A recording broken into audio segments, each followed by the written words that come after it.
Perlas del libro de Marcos. Parábola del sembrador. Nada oculto que no haya de ser manifestado. Parábola del crecimiento de la semilla. Parábola de la semilla de mostaza. El uso que Jesús hace de las parábolas y Jesús calma la tempestad. Son los temas de los cuales extraeremos las perlas, las grandes enseñanzas, las verdades de Dios para nuestra vida. Oremos. Padre nuestro que estás en los cielos, te pedimos, Señor, tu conducción. Dirígenos a lo largo del estudio de este capítulo 4 del libro de Marcos. En el nombre de Jesús te lo pedimos. Amén. ¿Qué perlas tiene el capítulo 4 para nosotros? Otra vez comenzó Jesús a enseñar junto al mar y se reunió alrededor de él mucha gente. Es una constante que mucha gente siga a Jesús. Particularmente nunca he tenido la oportunidad de enseñar, de predicar junto al mar. Pero creo que debe demandar mucha potencia de voz. No es fácil hablar ahí por el bullicio que produce las olas del mar. Tanto que entrando en una barca, se sentó en ella en el mar, y toda la gente estaba en tierra junto al mar. Una multitud, Jesús en la barca, allí en el agua, y la gente en tierra. Particularmente me asombra pensar qué tan potente era la voz del maestro. Quienes practican ejercicios para la voz suelen decir que sí es posible tener una voz poderosa cuando sabemos utilizar los órganos que tienen que ver con la voz. Y tenemos ahí a Jesús enseñando, y les enseñaba por parábolas muchas cosas, y les decía en su doctrina. Presten atención a este punto. Les enseña por parábolas, por figuras, por ilustraciones, para que puedan ellos entender. Miren, el propósito de las parábolas es lograr que el mensaje sea más fácil de digerir por la gente. Ese es el propósito de las parábolas. Cuando una persona que enseña utiliza ilustraciones, lo hace para que el oyente pueda captar, ¿no? Pueda captar el mensaje de forma más sencilla. Y eso hacía Jesús. Y ahora dice, y les decía en su doctrina. No es la doctrina del apóstol, no es la doctrina de Pedro, no es la doctrina de nadie, es la doctrina de Jesús. Y una vez más nos encontramos con que no nos corresponde a nosotros añadir ni quitar, porque no es nuestra doctrina, es la doctrina de Jesús. Hoy, he aquí, el sembrador salió a sembrar. Y al sembrar aconteció que una parte cayó junto al camino, y vinieron las aves del cielo y la comieron. Jesús empieza a relatar la parábola del sembrador. Primer terreno, el camino. Caen las semillas en el camino, vienen las aves del cielo y la comieron. Segundo terreno, otra parte cayó en pedregales donde no tenía mucha tierra y brotó pronto porque no tenía profundidad de tierra, pero salido el sol se quemó porque no tenía raíz, se secó. Otro tipo de terreno, los pedregales. Jesús mismo va a interpretar esta parábola. Él va a decir qué significa cada parábola. Entonces, el segundo tipo de terreno son pedregales. Las piedras calientan, queman, brotan las plantas y mueren quemados. El tercer tipo de terreno los espinos. Los espinos crecieron y ahogaron y no dio fruto. Ahogaron a la planta. No dio fruto, no produjo. Creció, pero no llegó a la madurez, no llegó a producir fruto. Y el cuarto tipo de terreno, la buena tierra. Esta semilla que cae en la buena tierra dio fruto, brotó, creció y produjo a 30, a 60 y a 100 por uno. Cuando la Biblia habla de sé fiel hasta la muerte, cuando la Biblia habla de ser vencedores, está diciendo lo mismo. Tienes que llegar a la madurez, hasta la cosecha. Llegar hasta la cosecha. No vale que yo sí crecí, yo intenté, yo quise.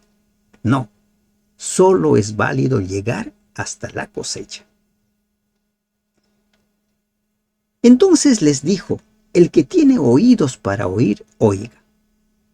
¿Qué quiere decir esto? Cuando dice, el que tiene oídos para oír, oiga, lo que les está diciendo Jesús es, el que entienda, entienda. El que puede captar, capte. Y como a ellos les quedaba algo difícil, dice, cuando estuvo solo, los que estaban cerca de él con los 12 le preguntaron sobre la parábola. Dinos, ¿qué significa esto? Ellos estaban en proceso de desarrollo. Ellos todavía no habían logrado la madurez. Estaban conociendo los temas relacionados con el reino de Dios. Y les dijo, a vosotros os es dado saber el misterio del reino de Dios, mas a los que están fuera por parábolas todas las cosas. Directamente a nosotros se nos puede decir qué significa el bautismo, qué significa el sacrificio de un cordero, qué significa la muerte de Jesús en la cruz, qué significa su resurrección directamente. Pero a las personas que no entienden ese lenguaje, se les habla por medio de parábolas, por medio de ilustraciones. Es sembrado, tiene que crecer, tiene que madurar y llegar a la cosecha. Los misterios del reino. ¿Qué son los misterios del reino? Los misterios del reino no son otra cosa que el evangelio eterno. Para que viendo vean y no perciban, y oyendo oigan y no entiendan, para que no se conviertan y les sean perdonados sus pecados. Este versículo 12 aparentemente nos describe a Jesús con el deseo de que la gente se pierda. Pero tenemos un sinnúmero de evidencias de que el propósito de Dios es que nadie se pierda. Por ejemplo, cuando nosotros leemos Ezequiel capítulo 18, en el versículo 32, dice, porque no quiero la muerte del que muere, dice Jehová el Señor, convertíos pues y viviréis. Juan 3:16, un versículo muy conocido, para que todo aquel que en él cree no se pierda, mas tenga vida eterna. Este versículo 12, si en los tiempos de Marcos hubieran existido los emoticones, hubiera puesto ahí una carita, ¿verdad? Una carita de una broma o una ironía. Y es eso lo que se está presentando aquí. No es que Dios no quiera que las personas entiendan, se arrepientan y se salven. Si eso fuera así, Jesús no hubiera muerto en la cruz. Él ha muerto para que todo aquel que en él cree pueda salvarse. Entonces, ese versículo Es una especie de ironía y nos vamos a encontrar con muchos pasajes en la Biblia, como estos. Y no es que la Biblia se esté contradiciendo, o Jesús se esté contradiciendo. Y les dijo, ¿no sabéis esta parábola? ¿Cómo pues entenderéis todas las parábolas? La parábola del sembrador, la semilla y los terrenos fue la más sencilla de las parábolas. Su significado debiera haber sido claro para los discípulos. Si tenían dificultades con esta, les dice Jesús, ¿cómo van a entender los demás? Pero es que cuando nosotros empezamos en un campo, algunas cosas nos resultan difíciles de entender, pero en la medida que nos vamos familiarizando, se nos van volviendo más fáciles de entender. Por eso es que necesitamos nosotros cada día estudiar la Biblia, cada día buscar la guía del Espíritu Santo para que nos conduzca en el estudio de su palabra. Tenemos que aprender a depender de Él. El sembrador es el que siembra la palabra. No. Nosotros somos instrumentos llamados por el Señor para sembrar la palabra. Pero en sí, la doctrina de quién es, de Dios. El evangelio de quién es, de Dios. A nosotros se nos llama como instrumentos a invitar a las personas para que cuando se conviertan en discípulos, también se conviertan en instrumentos para sembrar la palabra. Y estos son los de junto al camino, en quienes se siembra la palabra, pero después que la oyen, enseguida viene Satanás y quita la palabra que se sembró en sus corazones. Son personas que se dan un tiempo para escuchar la palabra. Es como cuando usted insiste con una persona una y otra vez. Pues bien, voy a ir. Escuchan y les llama la atención como que está interesante el tema, pero salen. Y ahí quedó. Ya ni recuerdan nada de lo que han oído. Nada. Este tipo de persona, porque estos terrenos son tipos de personas. Son tipos de personas que tan receptivos son a la palabra de Dios. Y hay un grupo que son duros, te pueden escuchar. Después que tú les hablaste, no recuerdan nada. ¿Por qué dice? Porque Satanás quita la palabra de sus corazones. No recuerdan nada. Creo que me hablaron. Y así de simple.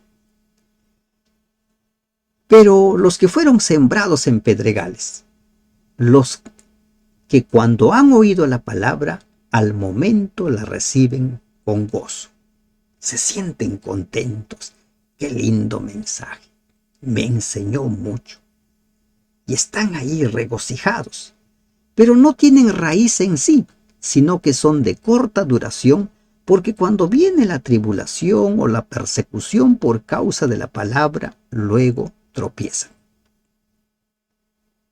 ¿Qué es en nuestra vida la persecución o la tribulación? ¿Algún problema económico, familiar, con la salud? Cualquier tipo de problema. Generalmente cuando las personas tienen un problema, culpan a Dios. Si Dios existe, ¿por qué tengo problemas? Y si voy a tener problemas, ¿qué sentido tiene seguir a Dios? Entonces reniegan de su fe y se van. Y miren, este tipo de persona son personas que no soportan las tribulaciones, no soportan las pruebas. Y se queman. Así como la planta es quemado por el calor de las piedras, las pruebas, las tribulaciones los queman. Se pelean con Dios, culpan a Dios de sus desgracias, de sus problemas, de sus carencias, culpan a Dios. Ese es otro grupo de personas. Ahora tenemos un tercer grupo de personas, los que son sembrados entre espinos. Dice, son los que oyen la palabra, pero los afanes de este siglo y el engaño de las riquezas y las codicias de otras cosas entran y ahogan la palabra y se hace infructuosa. Este es otro grupo de personas, los cuales no saben cómo manejar la abundancia, los cuales no saben cómo conducirse ante la prosperidad. Hay muchas bendiciones. Y entonces ahora, como tengo mucho, más estoy preocupado en qué compro, en qué gasto, cómo hago esto, lo otro, y pierdo de vista el Evangelio. Mueren ahogados. Miren, dos grupos de personas. Unos que mueren quemados por consecuencia, como consecuencia de los problemas, de las carencias, de las necesidades, y otro grupo que muere ahogado como consecuencia de la abundancia, de muchas bendiciones. Por eso leemos en el libro de Proverbios, cuando dice, el sabio dice, no me des riqueza ni pobreza, dame lo necesario, porque si me das riqueza me voy a olvidar de ti, si me das pobreza voy a maldecir tu nombre. Tres grupos de personas. Ahora Jesús presenta un cuarto grupo de personas. Estos son los que fueron sembrados en buena tierra, los que oyen la palabra y la reciben y dan fruto a 30, a 60 y a 100%. Este es el cuarto grupo. Este es lo que podríamos llamar nosotros, este es el remanente. Este es el pueblo fiel que se mantiene en pie, que se mantiene firme a Dios cuando hay pruebas, cuando hay persecuciones o cuando hay abundancia. Cuando leemos nosotros las cartas de Pablo, Pablo dice, he aprendido a contentarme, he aprendido a vivir cuando hay o cuando no hay. Ese es este grupo, ese grupo de personas que se mantiene leal a Dios, cuando hay mucho o cuando no hay nada, cuando hay pruebas o cuando no hay pruebas, cuando hay bendiciones, cuando todo marcha bien. Es ese grupo. ¿Y qué nos enseña este cuarto grupo? Que para formar parte de los redimidos hay que llegar hasta la madurez, hay que llegar hasta la cosecha. Y cada uno va llegando a esa madurez hasta la cosecha según la luz que tiene. Y cada día nos presentamos ante nuestro Dios y le servimos según la luz que tenemos. Cuatro grupos. Ahora Jesús les menciona otra parábola, ¿no? Dice, también les dijo, ¿acaso se trae la luz para ponerla debajo del almud o debajo de la cama? ¿No es para ponerla en el candelero? ¿No? ¿La luz para qué se usa? Para alumbrar, para iluminar todo. Ese es el propósito de la luz. Y el Evangelio ahora es comparado con la luz. Debe iluminar todo. Debe conducirnos.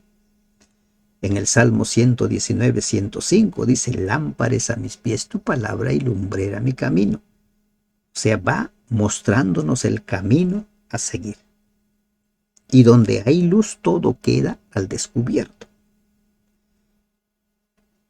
Porque no hay nada oculto que no haya de ser manifestado, ni escondido que no haya de salir a luz.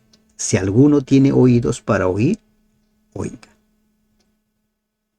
Si nosotros permitimos que el Evangelio llegue a nuestra vida, entonces va a ser como la luz que deja en evidencia todo.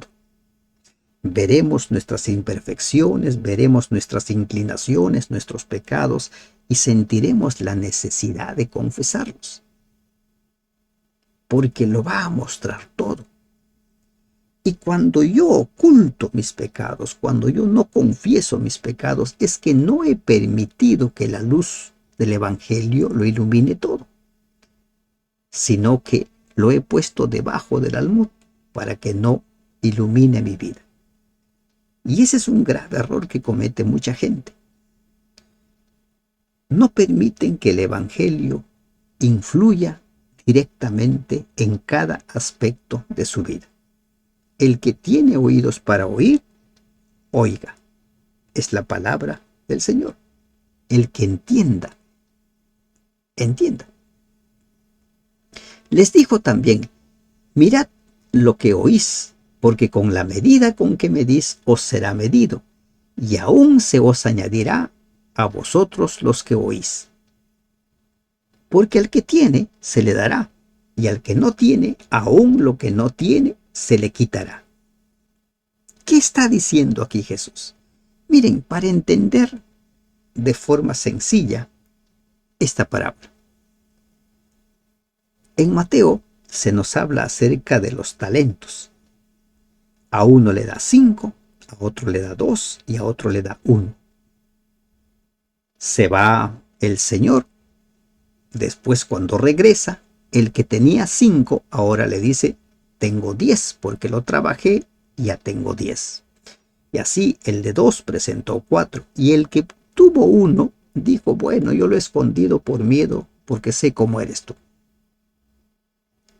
¿A quién se le entrega ese talento? Se le quita a este siervo negligente y se le entrega al que tiene más. Al que trabaja más, a él se le entrega. Esa es la regla que Dios utiliza. Por eso dice: al que tiene se le dará, y al que no tiene, aún lo que tiene se le quitará. ¿A quién? Al negligente, al que no trabaja. Con la medida que medís os será medido, y aún se os añadirá a vosotros los que oís. Aquí encontramos una preciosa perla. Por ejemplo, aquí podemos muy bien aplicar la regla de oro. Haz todo lo que quieres que los demás hagan contigo. Como tratas, te van a tratar. Lo que siembras, vas a cosechar. Decía además, los versículos 26 al 27, se nos presenta la parábola del crecimiento de la semilla. Así es el reino de Dios. Como cuando un hombre echa semilla en la tierra y duerme y se levanta de noche y de día, y la semilla brota y crece sin que él sepa cómo. En la obra de presentar el Evangelio, nosotros somos instrumentos de Dios para poner la semilla. Pero en el crecimiento no tenemos ninguna parte, ninguna injerencia. Es el Espíritu Santo quien tiene el control. Y eso va a depender de la disposición de aquel que ha recibido esa semilla. Recordemos, nunca perdamos de vista: el libre albedrío es respetado por Dios en todas las áreas de nuestra vida. Dice: duerme, se levanta de noche y de día, y la semilla brota y crece sin que él sepa cómo. Nosotros no sabemos cómo el Espíritu Santo va trabajando en la persona y va transformando esa vida. Esos son los milagros del Evangelio. Porque de suyo lleva fruto la tierra, primero hierba, luego espiga, después grano lleno en la espiga. Y cuando el fruto está maduro, enseguida se mete la hoz, porque la siega ha llegado. De nada vale si empezó a crecer y se secó. Si empezó a crecer, floreció y se secó. Si empezó a crecer, empezó a dar fruto y se secó. De nada vale. Tiene que llegar hasta la madurez. Tiene que llegar hasta la cosecha. A eso, por ejemplo, Santiago dice: el que vence. Apocalipsis dice: el vencedor. Sé fiel hasta la muerte. Mantenernos hasta el final. Llegar hasta la cosecha. Ese es el mensaje que nos va dejando. La semilla debe de crecer hasta llegar a producir frutos. ¿Cómo producimos frutos? En la medida que dejemos que el Espíritu Santo nos use como instrumentos suyos. En el Evangelio de Juan, Jesús habla acerca de la vid y los pámpanos. Y dice: nadie puede llevar fruto separado de mí. Tenemos que depender del poder de Dios. Decía también: ¿a qué haremos semejante el reino de Dios? ¿O con qué parábola lo compararemos? Otra ilustración. la parábola de la semilla de mostaza. Es como el grano de mostaza que cuando se siembra en tierra es la más pequeña de todas las semillas que hay en la tierra. La más pequeña. Pero después de sembrado crece y se hace la mayor de todas las hortalizas y echa grandes ramas de tal manera que las aves del cielo pueden morar bajo su sombra. Cuando el Evangelio empezó, fue muy pequeñito, como la semilla del grano de mostaza. Pero hoy en día, el Evangelio ha llegado prácticamente al mundo entero. Todos lo conocen. Y una aplicación más personal, cuando una persona recibe esa semilla, el Evangelio, son palabras que a veces al principio no tienen sentido, no tienen significado, pero poco a poco van hallando lugar, van hallando sentido, va siendo interiorizado por la persona hasta que transforma completamente su vida. Ese es el poder del Evangelio, como una semilla de mostaza hasta que lo cubre todo. El Evangelio nació pequeño, hoy en día es conocido. Y cuando Cristo venga, o antes de que Cristo venga, todo el mundo entenderá el Evangelio eterno y cada uno decidirá si acepta o rechaza. Con muchas parábolas como estas les hablaba la palabra conforme a lo que podían oír, y sin parábolas no les hablaba, aunque a sus discípulos en particular les declaraba todo. Los que tenemos cierto tiempo ya podemos entender los misterios del Evangelio, pero los que se están iniciando necesitan ilustraciones para poder entender el Evangelio. Hay que buscar diapositivas, videos que puedan servir para presentar ese mensaje. Lo mismo hizo Jesús. Recordemos que en el tiempo de Jesús, los líderes religiosos habían dejado de lado la palabra de Dios para enseñar en base a leyes humanas, en base a tradiciones establecidas por ellos. Ahora Jesús debía traerlos a ellos de vuelta a la palabra. Al escrito está. Aquel día, cuando llegó la noche, les dijo: pasemos al otro lado.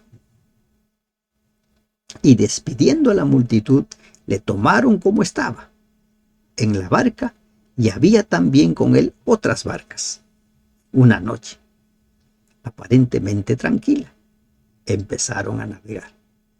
Pero se levantó una gran tempestad de viento y echaba las olas en la barca de tal manera que ya se anegaba. Y él estaba en la popa durmiendo sobre un cabezal. ¿Qué tan cansado habrá estado Jesús ese día que se quedó dormido? Cuando empezó la tormenta, con seguridad que los apóstoles empezaron a gritar: haz esto, haz lo otro, bote el agua. Pero Jesús no se despertó. Seguía dormido. La tormenta seguía creciendo y él seguía dormido. ¿Y qué más dice? Durmiendo sobre su cabezal, y le despertaron y le dijeron: Maestro, ¿no tienes cuidado que perecemos? Los apóstoles tenían ahí a Jesús en la barca. Pero cuando se produce el problema, ellos intentan solucionar el problema con sus propios medios, con sus propias fuerzas, con su propia sabiduría. Y cuando ya no pueden, recién ahora despiertan al Maestro. Recién recurren. Esta constante se da en nuestras vidas. Cuando hay un problema, generalmente buscamos que solucionar el problema por nuestros propios medios, y cuando ya no podemos, entonces recién buscamos a Dios. Como sucedió con la mujer que padecía flujo de sangre. Recuerdan, 12 años.